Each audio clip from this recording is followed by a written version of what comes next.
Rare finally addresses exploits and tells us what exploits are intended and what are not. Personally, I'm super happy to see this addressed, as this has been a hot topic that many of us have struggled to understand, because in a game promoted as an open world sandbox, while also retaining the freedom to play the game however you want, has led this whole experience to be rather confusing. What is good? What is bad?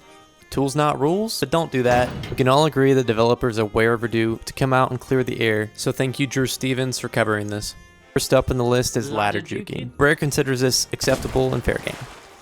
Next up, loot juggling. It will be patched out in future seasons. It's considered unacceptable by Rare. Now we have something sweats like to call it funny boarding, or otherwise known as wall running. Rare considers this acceptable and fair game because, quote, it's certainly something that Captain Jack Sparrow would totally try and do, so we're okay with it. DPI glitching, or most commonly known as being a bitch, is unacceptable by Rare, and will also be patched in future seasons.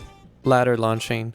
While some consider this to be bannable, some have actually been false banned for doing this. This is actually not bannable according to Rare. And while these aren't bannable offences, just don't get too comfortable using them. Silent boarding. Yeah, duh. And finally, sword lunging. Many still believe this was an intended mechanic, including Fuzzy Bond. I'll just show you the clip. The sword lunge. This was clearly an unintended mechanic, but elevated swordplay with extra mobility and locked itself firmly into our meta.